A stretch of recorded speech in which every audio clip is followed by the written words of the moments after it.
인류 최초의 예배가 어떻게 최초의 살인으로 이어졌을까요?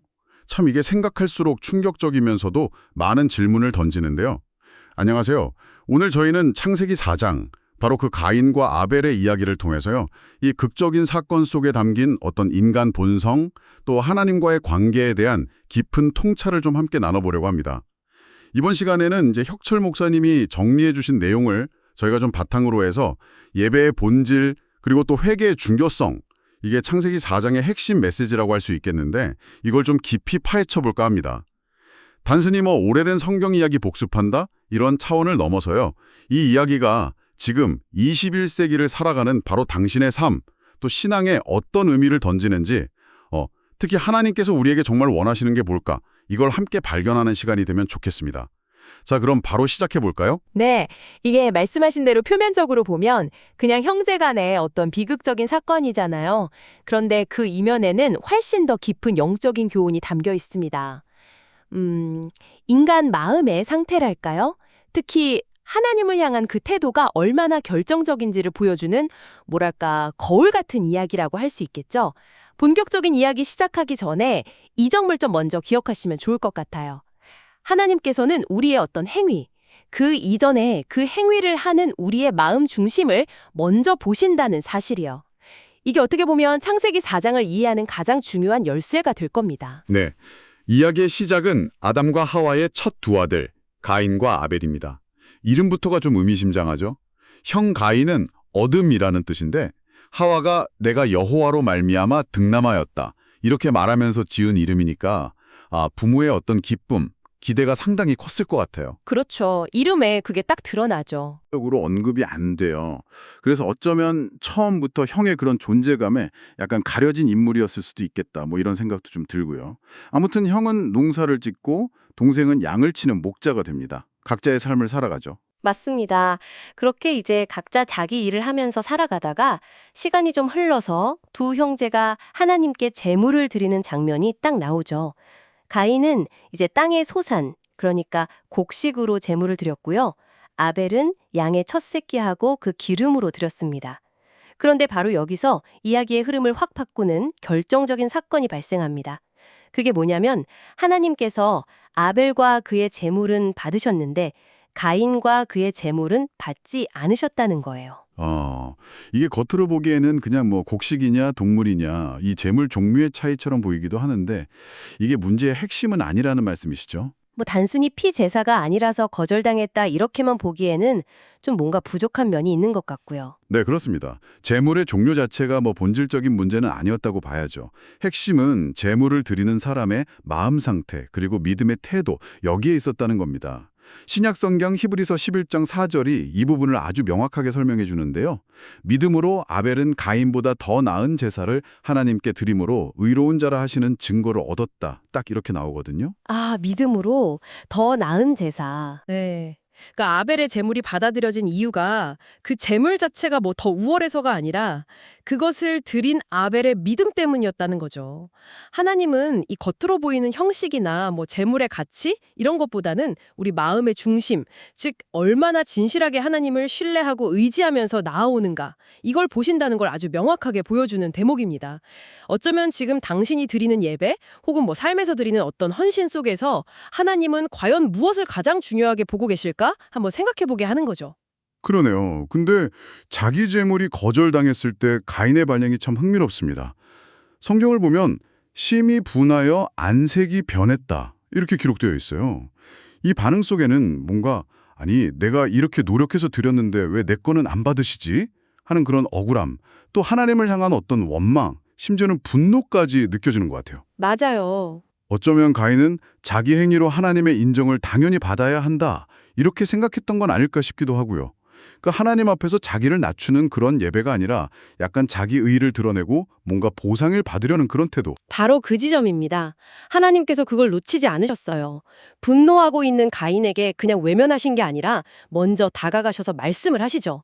근데 이게 단순한 책망이 아니에요. 뭐라고 하시냐면 네가 선을 행하면 어찌 낯을 들지 못하겠느냐.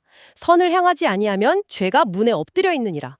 죄가 너를 원하나 너는 죄를 다스릴지니라. 이렇게 말씀하시거든요. 와, 죄가 문에 엎드려 있다. 네, 이 말씀 속에는 가인을 향한 하나님의 어떤 안타까움, 이것과 함께 여전히 그에게 기회가 있다는 메시지가 담겨 있는 겁니다. 죄의 그 강력한 유혹이 바로 문 앞에 도사리고 있지만 너에게는 그것을 다스릴 힘과 선택권이 있다. 이런 격려이면서 동시에 경고인 거죠. 아, 회개하고 돌이킬 수 있는 마지막 기회를 주신 거군요. 그렇죠. 마지막 기회인 셈이죠. 하나님은 그 죄의 가능성, 그 위험성을 명확하게 알려주시면서 동시에 가인이 그걸 이겨낼 수 있다. 선택권이 너한테 있다. 이렇게 말씀해 주신 거네요. 단순히 너 잘못했어 이게 아니라 지금이라도 바로잡을 수 있어? 이런 기회를 주신 거고요. 정확합니다. 죄가 너를 원한다는 이 표현이 죄의 유혹이 얼마나 끈질기고 강력한지를 보여주잖아요.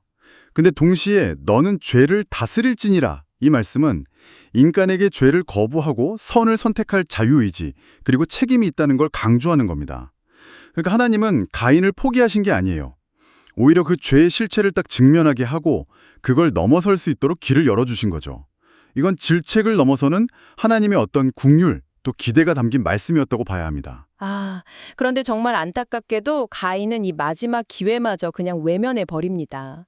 하나님의 그 간절한 경고를 듣고도 자기 안에 있는 분노, 시기심 이걸 다스리지 못하고 결국에는 동생 아벨을 들판으로 데리고 나가서 살해하고 말죠.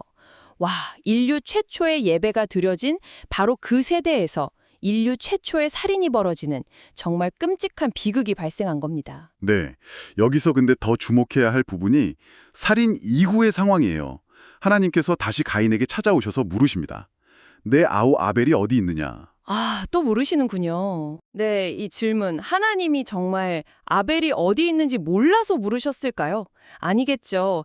예전에 아담과 하와에게 네가 어디 있느냐 물으셨던 것처럼 이것도 가인에게 스스로 자기 죄를 돌아보고 고백하면서 회개할 또 한 번의 기회를 주시는 질문이었습니다. 자백하고 용서를 구할 마지막 문을 열어주신 거예요. 그런데 가인의 대답이 정말 너무 뻔뻔하고 충격적이에요. 내가 알지 못하나이다?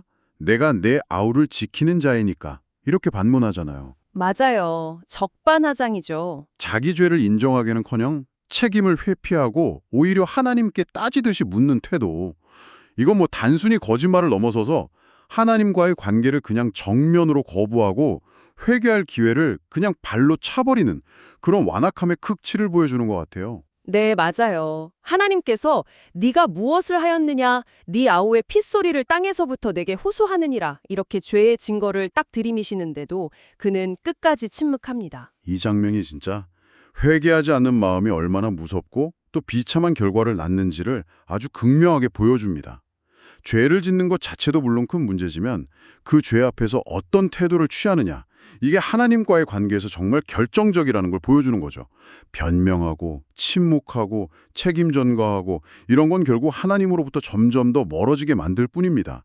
하나님은 계속해서 기회를 주셨는데 가인은 스스로 그 기회를 거부하고 고립의 길을 그냥 선택해버린 거죠. 그 결과는 정말 참혹했습니다.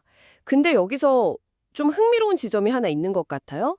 아담과 하와가 죄를 지었을 때는 그들이 직접 저주를 받았다기보다는 그들이 살아가는 땅이 저주를 받았다고 기록되어 있잖아요. 네, 그렇죠. 비록 에덴에서 쫓겨나고 고통이 따랐지만 하나님과의 관계가 완전히 단절되지는 않은 느낌이었는데 그런데 가인의 경우는 좀 다릅니다. 그는 끝까지 회개하지 않았기 때문에 땅에서 저주를 받아서 유리하고 방황하는 존재, 즉 그 자신이 직접 저주받는 존재가 됐다. 이런 해석이 가능하더라고요. 네, 그 차이가 굉장히 중요합니다. 죄를 그래도 인정하고 하나님의 처분을 받아들였던 아담과는 달리 가인은 자기 죄에 대한 형벌이 너무 무겁다고 불평하면서 자기 연민에 빠져요. 맞아요. 내 죄벌이 지기가 너무 무겁습니다. 네. 물은 나를 만나는 자마다 나를 죽이겠습니다. 이러잖아요. 이게 자기 잘못에 대한 어떤 진정한 슬픔이나 뉘우침이라기보다는 죄의 결과로 자기가 겪게 될 고통, 불이익, 여기에 대한 두려움과 불만인 거죠. 네, 자기 걱정만 하는 거죠. 그렇죠. 하나님께서 그에게 표를 주셔서 생명을 보호해 주시는 그런 은혜를 베푸셨음에도 불구하고 그의 마음 중심은 여전히 하나님께로 향하지 못하고 그냥 자기 자신에게만 머물러 있었던 겁니다. 진정한 회개와는 거리가 멀죠. 그렇다면 이 창세기 4장의 모든 이야기를 통해서 우리가 딱 붙잡아야 할 핵심 메시지는 뭘까요?